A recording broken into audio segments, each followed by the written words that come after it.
ሰላም ናቸው፣ ደህና ናቸው። እሷ እንዳወራችሁ ምንም የተፈጠረ ነገር የለም። ሊያሾ መጠየቅ ይኖርባታል ለምታወራው ነገር ማለት ነው። በድርጅታችሁ ስም የሃይማኖት ቴሌግራም እያደራጁ ሶሻል ሚዲያ ላይ ቅስቀሳ የሚያደርጉ ወጣቶች ቲክታከሮች እዚህ ሀገር አለ። ልጅሽን ትምህርት ቤት እየሸኘታለሁ ሁሌ ብትጅ በመኪና እስከነልሽ አንድ ነገር ያሳየኝ ገብርኤል ምስራታው ስለቴን አስገባል። ሲያሽከረክሩ ነበር። አሁን ካደገው በኋላ ጠጥቶ በማሽከርከር ሲያሽከረክር የነበረው መንጃ ፈቃዱ ይነጠቃል።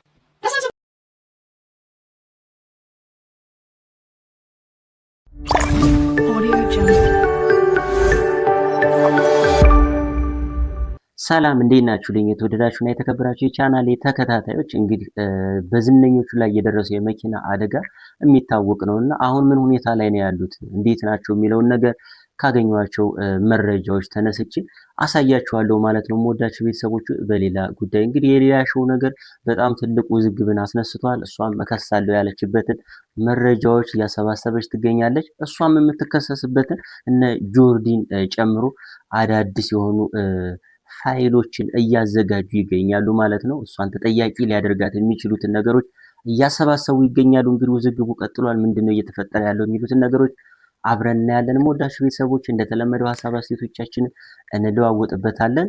ቀጥታ ወደ ቪዲዮዎቹ እንግባ። እና ዝና ያላቸው ሴቶች ኤምኤስአይ ሪፕሮዳክቲቭ ቾይስስ ኢትዮጵያ ወይም ደግሞ በቀድሞ ስሙ ሜሪ ስቶፕስ ኢትዮጵያ ወደሚባለው ተቋም ሄደው ሕክምና ሲያገኙ ሜዲካል ሂስትሪያቸው ወይም ደግሞ የሕክምና ታሪካቸው ኢንፎርሜሽን ይደርሰኛል እያለች ነው። በነገራችን ላይ ጋይስ ልንገራችሁ ሄዳችሁ ራሱ እዛ ሜሪ ስቶፕ የሚባለው ቦታ ሄዳችሁ ራሱ ስታስወጡ ስምና ዝም ያላችሁ ሰዎች እንደምሳሙ ማወቅ አለባችሁ። እዛ ልጅ የሚወጣበት ቦታ ላይ ራሱ ያስታወጡ ናው ውሸቷንም ሊሆን ይችላል እውነቷንም ሊሆን ይችላል። እሱ የምናውቀው ነገር የለም። ግን this is a very sensitive issue። እኛውም የህክምና አገልግሎት የሚሰጥ ተቋም የመንግስትም ሊሆን ይችላል የግልም ሊሆን ይችላል ነን ፕሮፊት ኦርጋናይዜሽን ወይም ደግሞ የበጎ አድራጎት ድርጅትም ሊሆን ይችላል የታካሚዎችን ታሪክ የታካሚዎችን ኢንፎርሜሽን የታካሚዎችን ሜዲካል ሂስትሪ የመጠበቅ ግዴታ አለበት። ታካሚዎች እዛ ተቋም ገብተው ምን አይነት ህክምና እንዳገኙ ምን አይነት መድኃኒት እንደወሰዱ ወደፊት ምን አይነት ህክምና እንደሚከታተሉ ለራሳቸው ብቻ ነው ሊነገራቸው የሚገባው እንጂ ሌላ ሶስተኛ አካል ያለ ታካሚው ፍቃድ ኢንፎርሜሽን መስጠት አይቻልም። ሊያሿሿ የታካሚያችሁ ኢንፎርሜሽን ይደርሰኛል እያለች ነው። ማለትም ወይ ዘበኛው ወይ ነርሶቹ ወይ ሪሴፕሽኖቹ ወይ ዶክተሮቹ እናንተ ድርጅት የሚሰሩት ሰዎች ግለሰቦች ኢንፎርሜሽን ያቀብሉኛል ማለት ነው። በጣም ሴንሲቲቭ እና የግል የሆነ ህክምናን እንደሚሰጥ ስፔሻሊ ከማስወረድ ጋር ተያይዞ ያለው ስቲግማ ታውቁታላችሁ እኛ ማህበረሰብ ውስጥ ማለት ነው። ሴቶች ኢቭን በአባታቸው ኢቭን በወንድማቸው ኢቭን ባጎታቸው ተደፍረው አርግዘው ራሱ ያንን ልጅ መውለድ አለባቸው ብለው የሚያስቡ ሰዎች ያለበት ማህበረሰብ ውስጥ ነን ያለ ነው። ሴቶች እናንተ ድርጅት መጥተው የስነ ተዋልዶ ህክምና አገልግሎትን ለማግኘት ኦልሬዲ በጣም ተሸማቀው ነው ያሉት። ሶሻል ሚዲያ ላይ እምብርት የሌላት የሰውን ሚስጥር ለማውጣት የሰውን ሚስጥር ለመሸጥ ዝግጁ ለሆነች ሴት ኢንፎርሜሽን የሚያቀብል ሰው በመካከላችሁ ካለ ኢንቨስቲጌት አድርጎ ያንን ሰው ወደ ህግ የማቅረብ ኃላፊነት እንደ ድርጅት ይኖርባችሁ። አይ በፍጹም እንደዚህ የሚያደርጉ ዶክተሮች፣ እንደዚህ የሚያደርጉ ነርሶች፣ እንደዚህ የሚያደርጉ ዘበኞች፣ እንደዚህ የሚያደርጉ ሰራተኞች ድርጅቴ ውስጥ የለም የምትሉ ከሆነ ደግሞ ሊያሾ መጠየቅ ይኖርባታል ለምታወራው ነገር ማለት ነው። በድርጅታችሁ ስም የሃይማኖት መሪዎችና ወግ አጥባቂዎች የፈለጉትን ነገር ማውራት ይችላሉ። ግን ሜሪ ስቶፕስ ኢትዮጵያ ለኢትዮጵያ ለስነ ተዋልዶ ህክምና በጣም ፖዚቲቭ የሆነ በጣም ጥሩ የሆነ የብዙ ሴቶችን ህይወት ያዳነ ኢምፓክት ያመጣ ድርጅት። እንደዚህ አይነት ተራ ወሬ እምነታችንን ማጣት አለብን። ሌሎች ሴቶች የእናንተን አገልግሎት ከማግኘት መሳቀቅ አለባቸው ብለን አናምንም ብያላም። ይሄ ጉዳይ የኤምኤስአይ ሪፕሮዳክቲቭ ቾይስስ ኢትዮጵያን ክሬዲቢሊቲ ያሳጣል፣ እምነት ያሳጣል። በቀላሉ ዝም ተብሎ የሚታለፍን ጉዳይ አይደለም። ሶ ኤምኤስአይ ሪፕሮዳክቲቭ ቾይስስ ኢትዮጵያ መልሳችሁን እንጠብቃለን። በለፈለፉ ባፍ ይጠፋዋል። ጆርዲ ስህተትሽን ነው የምትፈልግልሽ እያንዳንዱ ካፈሽ የምትወጣውን ነገር ገብርኤል አባት እያሳየኝ እስከነ ልጅሽን ትምህርት ቤት እየሸኘታለሁ ሁሌ ብትጅ በመኪና እስከነ ልጅሽ አንድ ነገር ያሳየኝ ገብርኤል ምስራታው ስለቴን አስገባለሁ። በቃ እኔ በሰው ሀገር ያለው ነገር ምን እንደሆነ አላውቅም። ግን ለአንቺ ገብርኤል የለም ቅዱስ ገብርኤል የለም። አንቺ ጃኒን አንቺ እንደጎዳለት እንዴ ትናንት ለተፋለች ማነው ሚውት አድርጉኝ። ትናንት ልትሞት ነበር እኮ ምንድነው የምፈልገው ከሷ? እሺ እሷን በየቀኑ ካላነሳት እና ካለው ገብርኤል ከፈለገች ብር ልልክላታለን። ኤኒዌይስ ጋይስ ቢወራ ቢባል ቢሰማ ለጆሮ የሚከብድ ለጆሮ የሚሰቀጥጥ ነገር ነው የምንሰማው።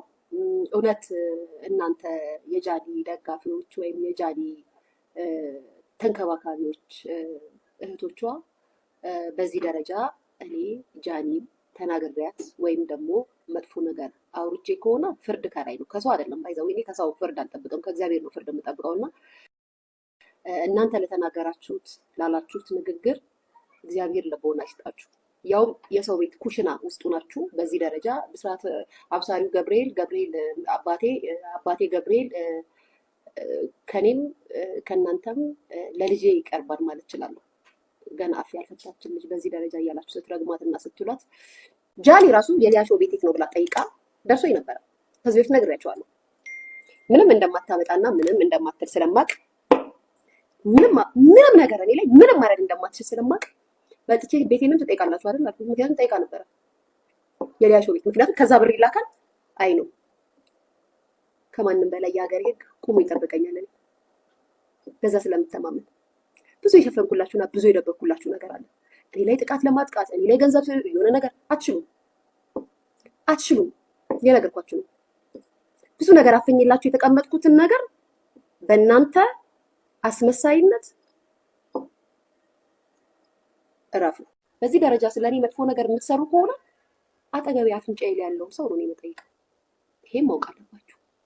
እናንተው አውርታችሁ እናንተው ተናግራችሁ ለህዝብ አስተላልፋችሁ አደጋ እንደደረሰባቸው ስማቸውን ጠርታችሁ ካላችሁ ጥያቄው እንዴት ነው አደጋው የደረሰው? እንግዲህ ሚዲያ ላይ ከምታወሩትና ከምትናገሩት ንግግር አንጻር አንስተን እኛም ለህዝብ እናስተላልፋለን። እንዴት ነው? ንብረት ላይ አደጋ ደርሷል ወይ? ሰዎች ላይስ አደጋ ደርሷል ወይ? ምንድን ነው አደጋው? በመንግስት ላይ የመንግስት ንብረት ከሆነ አደጋው እንዴት ነው? ማለት የመንግስት አደጋ ለምሳሌ መንገድ ፖል ከሆነ ይከፈላል።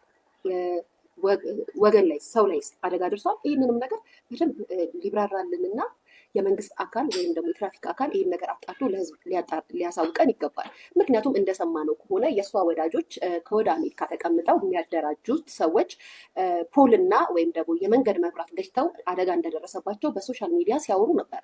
ስለዚህም የልጅቷ ነፍስ ሳይሆን ያሳሰባቸው ሊያሾ አደጋ ደረሰ ተብሎ ስታወራ ወንጀለኛ ናት ተብሎ እየተጠየቁበት ስለሆነ እኔም እንግዲህ ሚዲያ ላይ የተወራውን ነገር ይዤ ሳይሆን ያየነው ነው። እንግዲህ ተለቋል ቪዲዮ። እንዴት ነው የመንግስት ንብረት ላይ ጉዳት ደርሷል፣ የሰው ህይወት ላይ ጉዳት ደርሷል፣ አደጋው እንዴት ነው?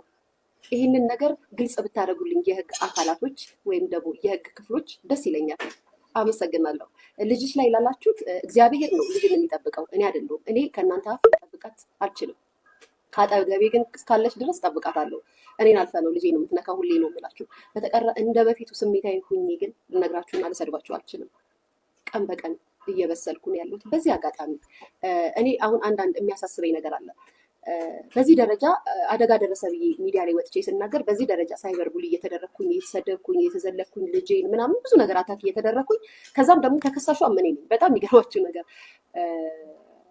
የህግ አካላቶች ይህንን ትኩረት ሰጥታችሁ ልሰሩበት ይገባል። ምክንያቱም አንድ ሰው ሶሻል ሚዲያ ላይ ብዙ ተከታይና ወዳጅ ያለው ሰው አዲስ አበባ ላይ እየኖረ ወይም ኢትዮጵያ ላይ እየኖረ አንድ አደጋ ሲያደርስ በህጉ አግባብ ወንጀለኛ መሆኑ ከታወቀ ቅጣት ይፈጸምበት ወይም ቅጣት ይደረግበት ተብሎባል። ወደ ቅጣት አካል ቢገባ መንግስት የለም እያሉ ልክ እኔን እንደሚናገሩት ሳይበር ቡሊ ወይንም ደግሞ ሶሻል ሚዲያ ላይ ቅስቀሳ አድርገው ነገ ተደራጅታችሁ ወጥታችሁ ድንጋይ ወርውሩ፣ እከሌ የሚባል ባለንብረት ወይም እከሌ የሚባል የመንግስት አካል ላይ ሂዳችሁ ጥቃት አድርሱ ብለው የሚያዟቸው ቴሌግራም ግሩፕ አላቸው። ይህንን በደንብ አድርጋችሁ እንድትመለከቱ ይፈልጋለሁ። እኔ ለእናንተ መማሪያችሁ ልሆን እችላለሁ። ምክንያቱም እነሱ እዚህ ተቀምጠው ያደራጇቸው ብዙ ሰዎች አሉ። የቴሌግራም ቻናል አላቸው። ጥፋት እንኳን ታውቆባቸው ጥፋተኛ መሆናቸው ታውቀው በህጉ አግባብ ይቀጡ ቢባል ነገ መንግስትን ይሳደባሉ፣ የህግ አካላትን ይሳደባሉ። ይሄ ለእናንተ ነው፣ ለእኔ አይደለም። እኔ ለምጄዋለሁ፣ መሰደቡንም መዘለፉንም መባሉንም ለምጄዋለሁ። ለእናንተ ለህግ አካላቶች ግን ይሄ ትኩረት ሰርታችሁ ልታዩትና ልትመለከቱት ይገባል። ይህንን ነው የማስተላልፈው። የደረሰው አደጋ መንግስት ላይ ነው፣ ሰው ላይ ነው፣ ግለሰብ ላይ ነው፣ ምንድን ነው ይጣራለን። ከዛም እኛም እንስማና ለማውራት ያውቃል። አመሰግናለሁ። ሌላ የምትሉት ነገር ካለ ጥያቄ ካላችሁ እቀበላችኋለሁ። ጋይስ እንዴ ማለት አዎ ይሄንን የኔ ስራ አይደለም። ይሄ የህግ አስከባሪ የፖሊስ የትራፊክ ስራ ነው። እኔ ሰማሁትንና በቦታ ያሉ ሰዎች ያወሩትን ነገር ነው ልናገርና መጥቼ ላውራ የምችለው። የነገሩኝ ነው አደጋ ደርሷል ከሌ የሚባሉ አላልኩም። የሆኑ ሰዎች ታከሮች አደጋ ደርሶባቸው አለ። እናንተ ግን ሊያሾ ከሌ እንደዚህ ብላለች ብላችሁ ለጥፋችሁ የምታወሩ ከሆነ እንግዲህ የህግ አካል ትኩረት ሰጥቶ ሊሰራበት የሚገባው በቴሌግራም እያደራጁ ሶሻል ሚዲያ ላይ ቅስቀሳ የሚያደርጉ ወጣቶች ቲክታከሮች እዚህ ሀገር አሉ። ትኩረት ሰጥታችሁ ልትመለከቷቸው ይገባል። በጥፋታቸው ልትቀጧቸው አትችሉም ማለት ነው። ሚዲያ ላይ እንደዚህ አይነት አመጽና ውካታ ስለሚያስነሱ ሰው ባጠፋው ካጠፋው ልቀጣ ካለ ጥፋታ ትቀጣ። መንግስት የለም ለምትሉት ደግሞ መንግስት አለ። ህግ እከካም ንፍጣም ለዛውም ሰክረው ያልሰማችሁት ነገር ለዛውም ጠጥተው ነው ሲያሽከረክሩ የነበረው። አሁን ካደገው በኋላ ጠጥቶ በማሽከርከር ሲያሽከረክር የነበረው መንጃ ፈቃድ ይነጠቃል። ተሰብስባችሁ ለምን አትናጩ? ምድረ ወደዛ ጫፍ ላይ ያላችሁ እና ህጻናት ሜንሽን እያደረጋችሁ ፖስት ያ እንዲህ ብለሽ ከዩቲዩብ ላይ ቪዲዮን ትነቂያለሽ። ምን አልሽ? እንዴት ትነቂዋለሽ? እንደውም ነገም ደግሞ መጥተሽ ማብራሪያ ስጭበት። ኦልሬዲ እኔ መጥቼ ዝርዝሩ ነገርኩ አይደል? ነይና ንገር።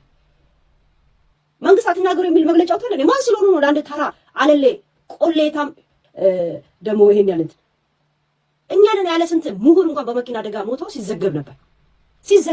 ስንት ምሁር እናለባቸው ተካ በሞታቸው ነው የተሰማው ከሚዲያ ላይ። ህግ ባለበት ሀገር እስከምትኖር ድረስ በህግ እንድትጠየቅልን አሁንም ቢሆን አይደል ህግ መኖሩን የምታውቁት ቂም ያለባችሁን ሰው ወይም ደግሞ ቂጣችሁ ውስጥ እንደ ፓንት ጥፋችሁት የምትሄዱ ሰው የሆነ ቶፒክ የሆነ ቀን መንግስትም ትዝ የሚላችኋል። እኔ ፑብሊክ በሆነ ነገር ላይ ማውራት እንደምችለው ላይ ኢትዮጵያም ይፈቀዳል። ዛሴት ተጠያቂ የሚሆነው ባልሆነ ነገር ባልተፈጠ ነገር ስታወራ ሰው በማደናገር ሰው በማወዛገብ በሚል ምናልባት ከሳሽ ካለ ትጠይቅ ትችላለህ። እንግዲህ ጉዳቱ ከደረሰባቸው ሰዎች መካከል የአዶናይ ወንድም ነው ማለት ነው። የአዶናይ ወንድም ያለበት ሁኔታ እንግዲህ እንደምታዩት ይመስላል። እንደተነገረው ከሆነ እጅግ በጣም ተጎድቷል። በቃ መተንፈስ የሚችል ራሱ አልመሰለንም ነበር። ከብዙዎች እንደሰማነው ከሆነ ግን የራሱ አካውንት ላይ እንደተለቀቀው ተንቀሳቃሽ ቪዲዮ ከሆነ በዚህ መልኩ ነው እየተንቀሳቀሰ ያለው። በጣም ደህና ነው፣ ተመስገን ነው የሚያስብል አይነት ነው ያለበት ሁኔታ። የምወዳቸው ቤተሰቦች እንደው መጀመሪያ ሪከርደሮች ጋር ሳይሆን ኤአይ ነገር ነበር የመሰለኝ። ከዛ የራሱ አካውንት ጋር ሂጄ ቼክስ አድርገው የራሱ ነው ማለት ነው። ስለዚህ በጣም ደህና ነው። ኦሬዲ ጃኒ ደህና ናት፣ በጣም ከማንም በላይ ደህና ናት ስለተባለ እሷን ማግኘትም አልቻልኩም። እሷ ደህና ናት ብለን ነው የምናምነው ማለት ነው። ይሄን ይመስላል። የራሱ ነው የሚለውን ነገር ደግሞ ያው አካውንቱ ጋር ገብቼ ቼክ እንዳደረኩት ያው እንደምታዩት እና አዶናይ ነው ኮሜንት ያደረጉበት። ነራስ ናቲ አምቤስት ባርበሪ ናዲስ የሚለው ይመቸኛል። በነገራችን ላይ የነሱ ኮሜንቶች ሁሉ አሉ ማለት ነው። ሪፕላይ አድርጎላቸዋል ራሱ። በሌላ ጉዳይ ደግሞ የተወዳጇ አርቲስት የባህል ሙዚቀኛዋ ማዲት ወዳይ የጉዳት ሁኔታ እንዲሁ ተገልጿል ማለት ነው። እንደምታዩት ጉዳቶቿ ሊስት ተደርገዋል። የግራ እጇ አጥንት ስብራት፣ የቀኝ እጇ ውልቃት፣ የአከርካሪ አጥንት ስብራት እንዲሁም የአከርካሪ ነርቭ ነው በጣም ከፍተኛ ጉዳት። በነገራችን ላይ ሌሎች ሁሉ ሕክምናውን አግኝታ ይሄኛው ግን ውጭ በግል እንድትሰራ ወረፋ ስለሆነ የምክር ሀሳብ መቅረቡን ተከትሎ እንግዲህ ማገዝ የምትፈልጉት ሰዎች እንዲሁም የባለቤቱ አካውንት እዚህ ጋር አስቀምጬላችኋለሁ። እንግዲህ ከብዙ ቦታዎች የተገኘ መረጃ ስለሆነ በጣም ታማኝነት ያለው ነው። መርዳት ትችላላችሁ ለማለት ያክል ነው እህታችን ጋር